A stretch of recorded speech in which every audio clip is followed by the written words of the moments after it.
Judaism is not a religion.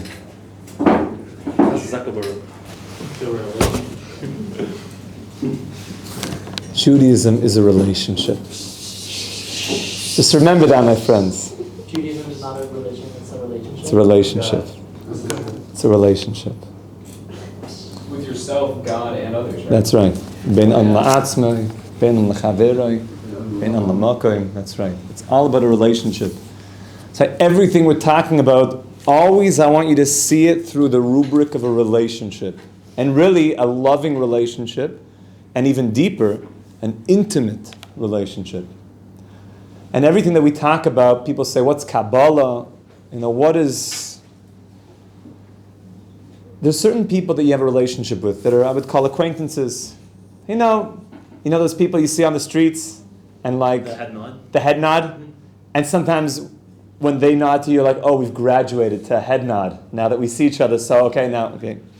And if you don't, then they might be thinking like, he didn't head nod me. I thought we're at that level. I think it was a Seinfeld episode like that. There's a nod down and there's nod up. Yeah. One's more intimate because you're showing the neck. Yeah, so fine. Yeah, it's a whole science of the head nod. And so that's a level of, and there's another level of relationship. I don't know, the guy at the Starbucks that like already knows what kind of coffee you get. Like, double, cappuccino, with almond milk. I'm like, thank you. Yeah. Even though you don't know each other's name yet, but it's like, I know you because I know what you like to drink. So that's already another level of relationship. And then there's another level of relationship of like, someone that you know their name, maybe people at the office that you already know. You say, morning, Bob. How you doing? Have a good one. Yeah. See you later. Yeah. And or maybe there's another level like, how the kids? Good. Thanks. And then sometimes you see them at like, I don't know, Chuck E. Cheese or Dougie's, like one's like, and then you forever have that thing like, remember that? Chuck E. Cheese, yeah. Yeah, that was great, yeah. So I get that, that was good. Okay, and then that's it. And then it just stops. And then there's other people, obviously, that you know more. And then you have family members, cousins, siblings. And the relationships get, deeper and deeper. And then you have a relationship that's obviously the deepest of them all. And that's your wife. That's your husband. That's the person that you've fallen in love with. And that's a level of relationship it's the most real, it's the most intimate. It has the most pain also because there's a lot. Like we know about each other. And it also offers the most, depth. But it offers the most, you got to invest a lot. It's a lot. With Joe at the, hey Joe, how the kids? Good, yep. It's pretty shallow, like, yep, all is good, Keep up the good work, will do. Okay, and it's nice. They smile at you. There's a social recognition. It's very nice. We didn't even go into the relationships of like they like my things, or they upswipe me, or whatever that language is. Swipe. This upswipe, right swipe is the good one? Depends. Fine. I didn't know it was such a chachma behind the whole thing. Whatever going in the right direction is. Different swipes for different types. Fine, okay, got it. Now I got it. So it's very low commitment, and it doesn't offer. It gives people something because everyone's just looking for dopamine hits nowadays. So it's like, yeah. But the intimacy of it is very, very low. So people ask, what is Kabbalah? What's the deeper part of Torah? Our relationship to God is a relationship. It's a relationship. There's some people who relate to God as just like, yep, God got you, You show up on Yom Kippur? Gotcha. I was there, yep. See you again next year. Right? How are the kids? Yeah, good, thank you. Just keep sending them down, Okay, moving on.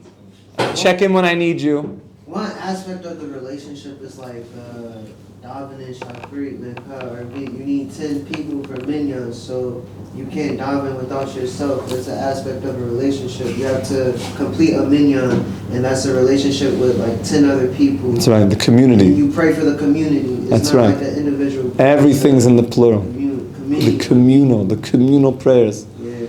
And then there's a relationship where it starts to get more real. A person realizes that, I daven 3 times a day.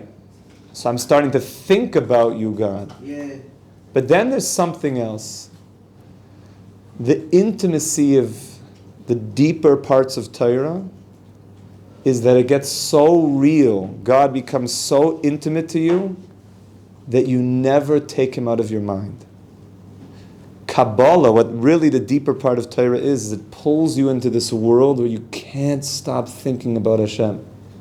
Which is really the secret of any real relationship, is that a husband and wife are thinking about each other. They're like meshugana. When you're in love with somebody, you're like, your whole mind, you're totally, Bob, Joe, whatever the guy's name was, by the water cooler.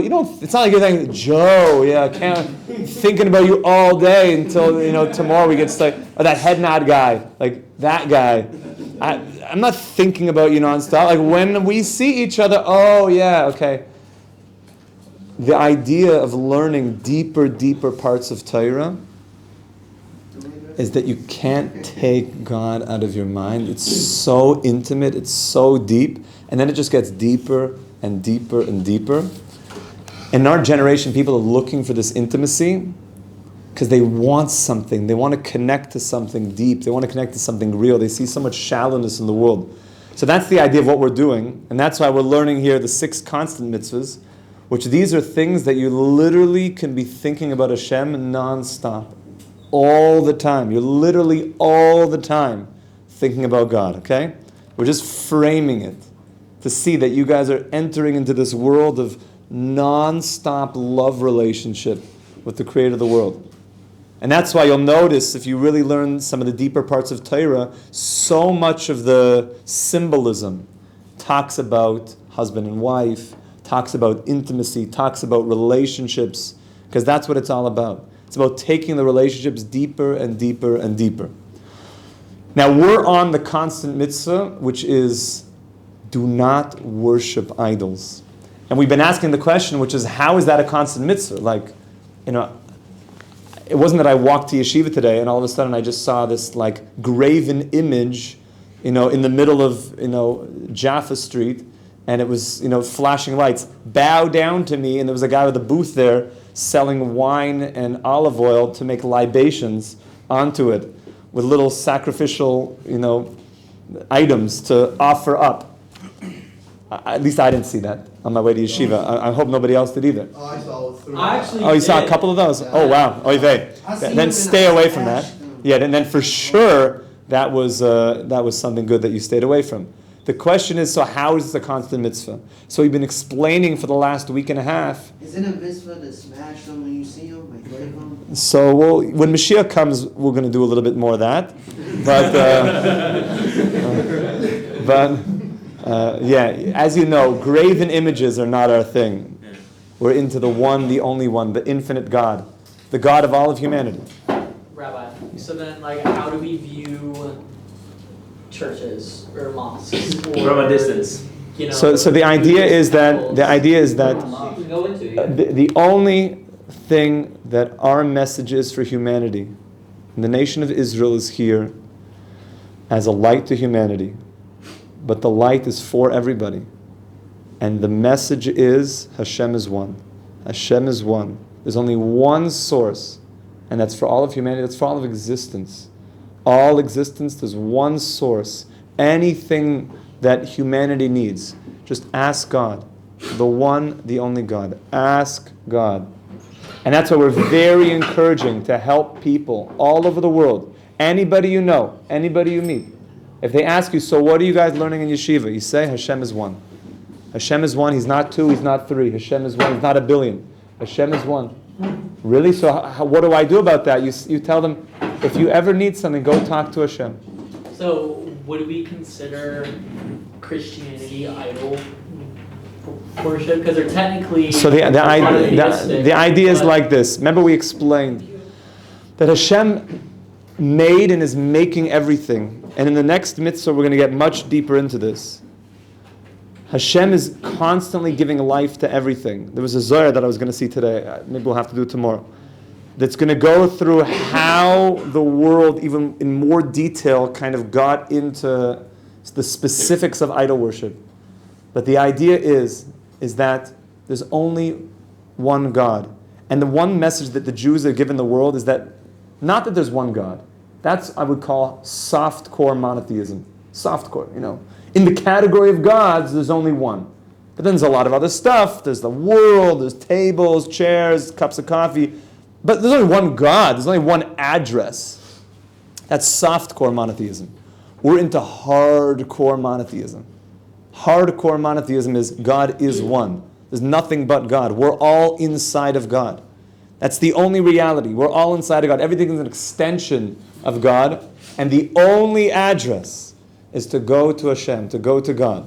So now, any time that a person starts thinking otherwise, he starts putting his hope in other things. And I want to list 9 of them right now. Number 1, a person rejects hashgacha pratis. Hashgacha pratis means God is intimately involved in my life. He's running the world, intimately involved in my life. Meaning the guy hits, you just rented a new car. Not anybody here. I hope everyone drives safely. Bezrat Hashem. Amen. But somebody hits the car. The second the guy gets out of and he fumes at this person. Well, you don't think Hashem did that? Well, you think that guy's an independent power? Outside of God? You've slipped in to Avodah Zarah. But he has free will. He's just an agent for Hashem. That was coming to you. God organized that for you. So- Hashgacha pratis, it's organized for you. Somebody steps on your toe. Well, you think that was outside of God's will? Nothing is outside of God's will. Nothing is outside of God's will. So anybody who says, yeah, it was, there's what an accident. There's no accidents. There's tragedies. No, you do, but There's no accidents. No. You have free will, and your reaction is yes. Well, it can be because you've set pieces into motion, which we're going to talk about there, Hashem. You've set pieces into motion. Somebody stepping on the toe. God, nothing happened in heaven that God didn't know about or sign off on that it should happen. Stepping on your toe, you have the free will to punch them in the face. Correct, and we hope that you don't punch them in the face because God decided that your toe should be stepped on. That's very important. Nothing outside of God. So any time that something like that, you get downstairs and you were eyeing that piece of schnitzel today. I personally was. It was a good looking one. Okay, it ended up that I got the one that I was eyeing. Okay, I'm just letting you into my own deficiencies that I think too much about schnitzel when I'm in line for the schnitzel. Okay, so what if you didn't get the one? Why? God knew that wasn't your schnitzel. So if you had some hang up because you were eyeing that schnitzel and you got another one what's up with that? That's avodah zarah. There's a constant. Why are you rejecting that God had a plan for the schnitzel you got? I'm just trying to make it as basic as possible. Rabbi. You hopping? I have a question. The story with Yaakov and Esau. What was Hashem trying to tell Esau when Yaakov was stealing his birthright? What was he trying to tell who? Esav? Yeah. That there was a plan. There was a plan. You're not the worthy one. You were not worthy for the birthright. You spurned the birthright. You're not worthy for the You birthright. said nothing happens without Hashem's And Esau should have done tshuva. Esau should have said, wow, I accept that I have done things in my life that made me lose the birthright. I was not worthy of the birthright. And instead of going to kill my brother now, to do tshuva. But the story behind that, he just got back from hunting and Yes. Yaakov, fix me something. I mean, Some of that red stuff. If your brother comes back from hunting and he's hungry, why would Yaakov deceive him, like, you know what, give me your birthright, then I'll make He it. did deceive him. He said straight up. So he had, that's right. Sell me the birthright. Okay, so you want to say that he had low blood sugar, it was like a bad time. Fine. The hashgacha process, God is running everything. Number one. Number two, a person that goes and looks at sorcery. Sorcery or black magic is a sign that he is departed from the mitzvah of do not stray after avodah zarah. Sorcery, black magic, spooky stuff, ceremonial spooky stuff. There's some secret spooky societies. Stay away. Because they're doing things that are conjuring up, which we're going to talk about from the Zohar. They're conjuring up energy to try to pull down blessing. Number 3. The whole Nefesh HaChaim that we mentioned, which we'll get to next. Nefesh HaChaim we were reading from yesterday. The Nefesh HaChaim speaks on the black magic and the sorcery. We're going to talk about that here in the Zohar. Right. Number 3, atheism. Atheism is a sign of, obviously, if there's no God, then I'm rejecting and I'm starting to worship. We mentioned that yesterday, Bob Dylan. You got to worship somebody. Bob Dylan said, everybody's got to serve somebody. It means that I'm serving whoever I see. I need something. So who are you going to ask? Your boss. You're going to ask this person, that person. Number 4, fatalism. Fatalism, determinism. Meaning everything is just happening outside the will of Hashem. It's just happening outside the will of Hashem. Number 5, naturalism. Which is naturalism is that nature is divinity. And nature is God. That's a problem. We said that was one of the things they were doing in the times of Enosh. Number 6 is interesting. Astrology, if astrology is being seen as an independent power, meaning you get somebody's astrology column, Tweedledbug 472 has a blog, this is what, Virgo rising, Sagittarius return, and you say, this is it. Do we believe that there is... the guys with the signs like the world is ending. Sagittarius is returning. Pluto is rising. So, Rabbi, well, what about God? Well, now, it's important. So important. Yes, there is. Yes, there is. To like when you were born, what month you were born. So we have something like this. That's like giving power to the ministers. Remember, the ministers are carrying out the power of the king. Yeah. The ministers are the constellations. Yeah. They're carrying out the power of the king. But the ministers can be vetoed at any second by the king. And furthermore, the power that the ministers wield. Okay, don't let me not say this Zohar tomorrow, because it's all in here. And hearing the words will be very powerful. Tomorrow right away we'll start it. Bli neder. The power that the ministers wield are only because what they got from the king. But the idea of saying, the constellations, they have an independent power. Idol worship. An independent power, cutting God out of the picture.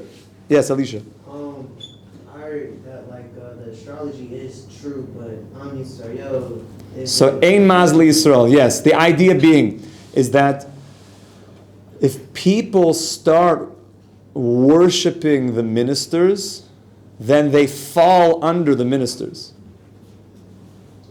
They fall under the ministers. But if you go right to the king could veto everything. How do we? So Klal Yisrael, Ein Mazli Yisrael, we go and Hashem can veto everything. That's why, there is such a thing. We do have such a thing. If you have a court case, do it around Purim time. It's a good month. Purim's a good month. Yeah, things are always good. It's a good mazel. Do it around Purim time. There is such a thing. It says during the 3 weeks you shouldn't do dangerous things. During the 9 days, Tisha B'Av.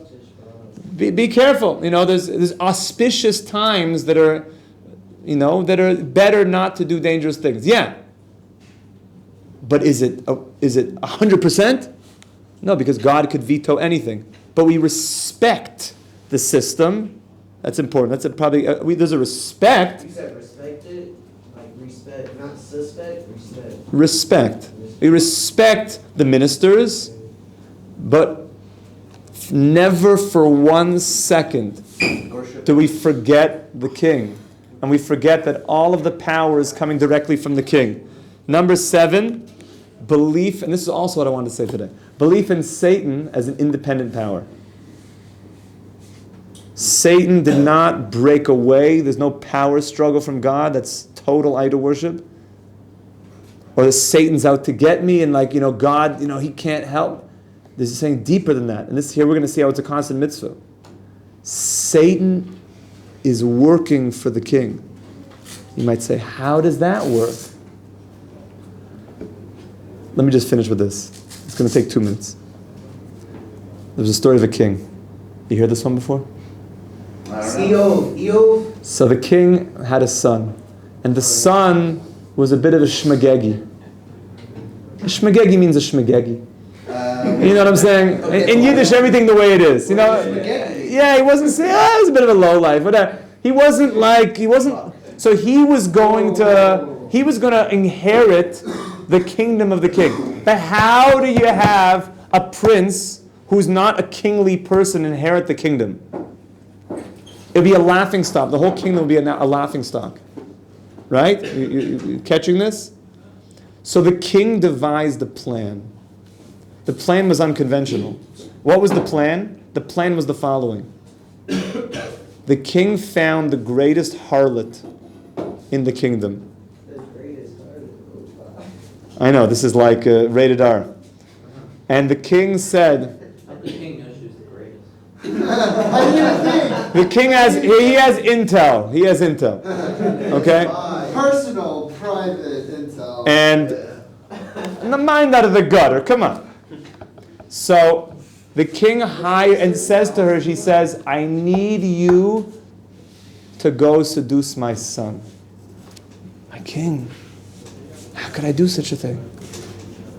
She didn't want to do it because this is the prince. The prince is going to be the king of this is going to be her next king. My king, I can't. But the king said, I'll do it because he was the king. And she went day after day to seduce the son. And day after day, the son would push away her advances. And she changed her clothing into fancy things, changing every single day, like Eshes Potiphar. Nothing. And it's not like the king would send some, smelly, 500-pound, whacked out harlot. The most beautiful in the land. And every single day, the prince was able to overcome the advances by summoning deep within him latent powers that he had. And everybody knows that if you want to bring out latent powers in a human being, it's only for the person that can withstand the temptations of that area. And therefore, because the prince was able to withstand the temptations, he became worthy of becoming the next king and inheriting the kingdom. What is the nimshal? God is the king.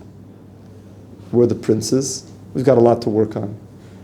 The Yetzer Sahara is the harlot.